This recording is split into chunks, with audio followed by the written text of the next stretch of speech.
in the last chapter of Daniel, in Daniel 12, it is told that at that time Michael shall rise, the great prince who has charge of your people, speaking to Daniel. Then it's told that there will be a time of trouble, but at that time your people shall be delivered, everyone whose name shall be found written in the book. The spiritual battle has a physical, historical side. It also has a legal, a forensic side.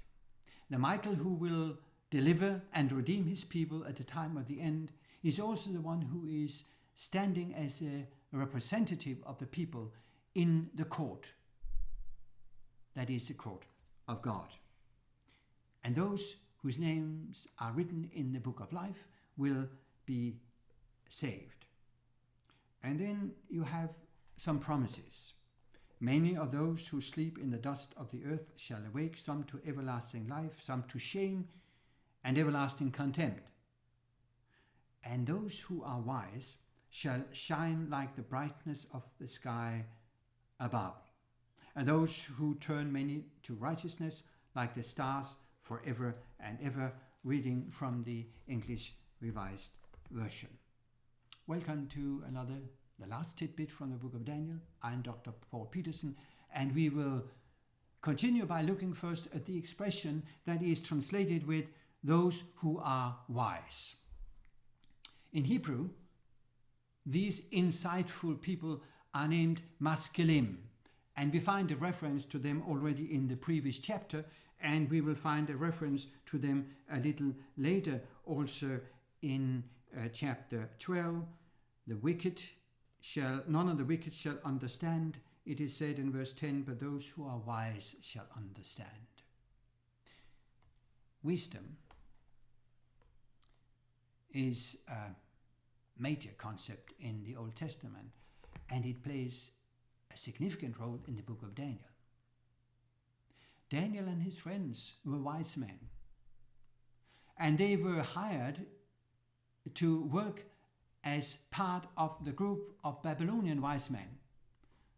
Some of them could be labeled unwise men. The term maskilim is used already in the beginning of the book of Daniel, in Daniel 1:4, about Daniel and his three friends, Shadrach, Meshach, and Abednego. And now it's used about people at the time of the end. You see, the role of Daniel has changed from the first part of the book onto the latter part of the book. In the first half of the book, Daniel is the wise man who is given the divine gift to interpret the dream visions of pagan kings.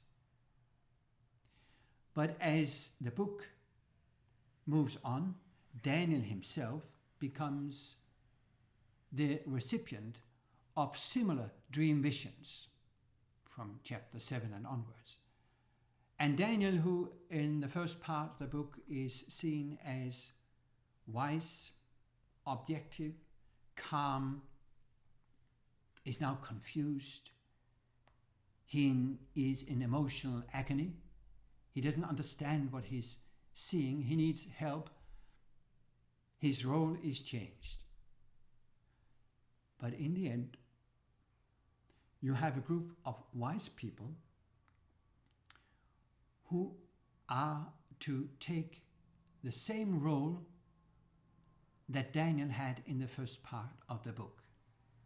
Just like Daniel was given the wisdom to understand the dream visions of pagan kings, you have a group of wise people, wise men and women in the end, who are to understand the visions and dreams of Daniel. So when it is said in verse 4, you, Daniel, shut up the words and seal the book until the time of the end. Many shall run to and fro, and knowledge shall increase. I'm afraid this is not a reference to the growth of scientific knowledge or technological improvement over the last 150 years. This is a reference to the understanding of the prophecies in the book of Daniel. You see, the people of God in the end time are to reflect Daniel and his friends during the exile of Babylon.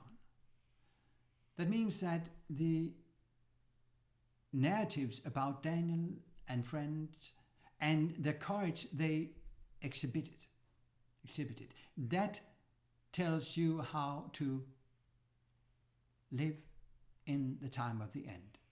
As the three friends were unwilling to bow down to an idol, to an image, so, according to Revelation 13, the people of God are not to bow down to an image at the end time.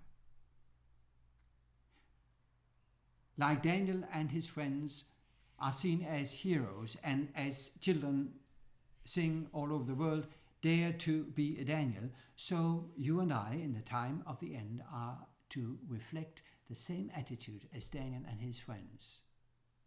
We are taking that role that Daniel and his friends have, including understanding the prophecies of Daniel himself. One of the major aspects of the personality of Daniel is that he was a man of prayer,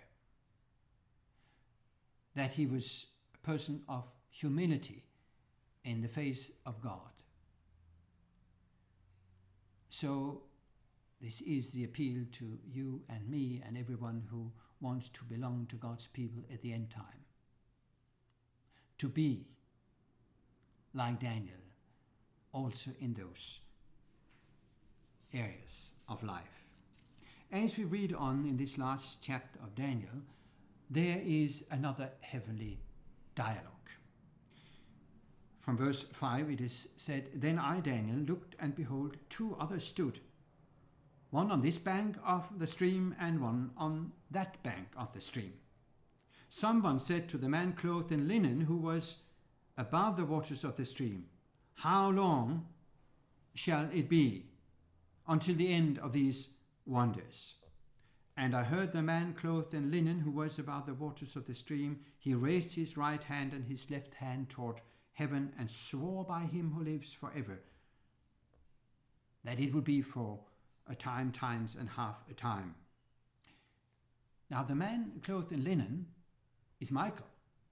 This is the divine being that Daniel had seen in chapter 10. He is the one who replies to the question about the time, who points to God in heaven and gives the time period of 3.5 times.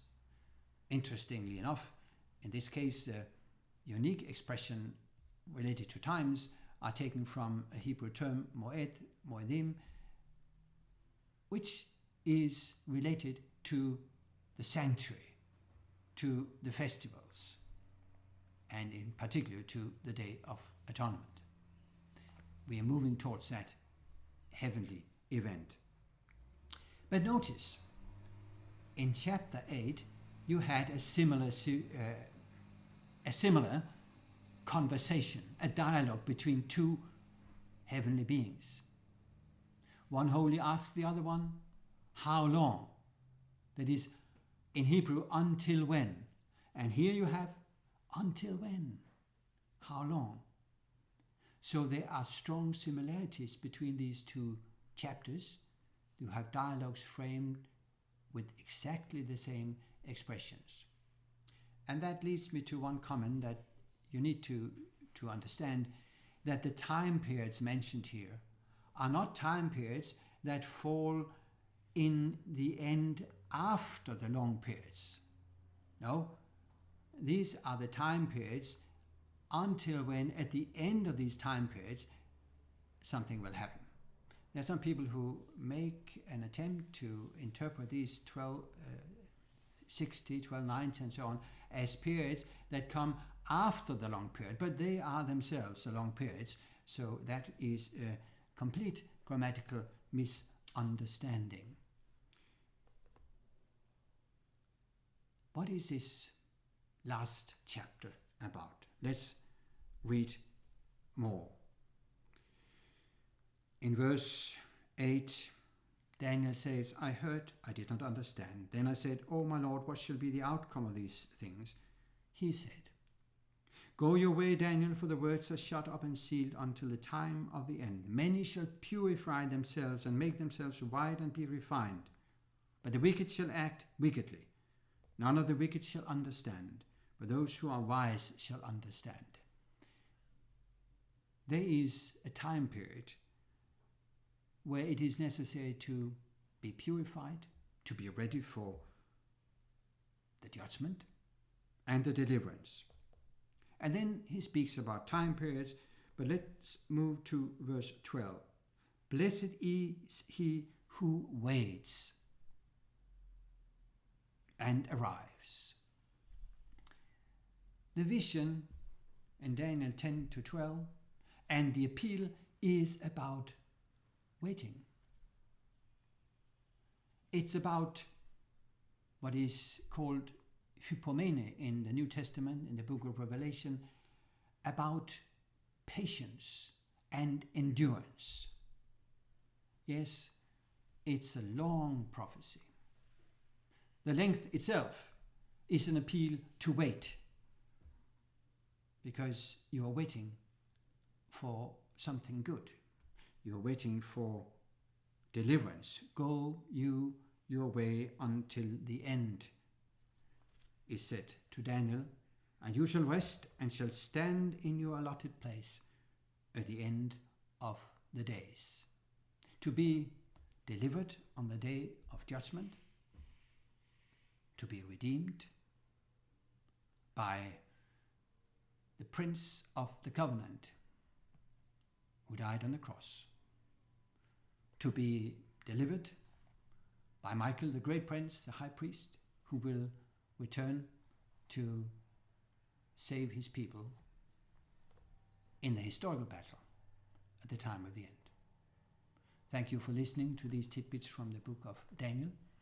I hope you have not only enjoyed, but also received spiritual courage and interest in reading on in the Word of God.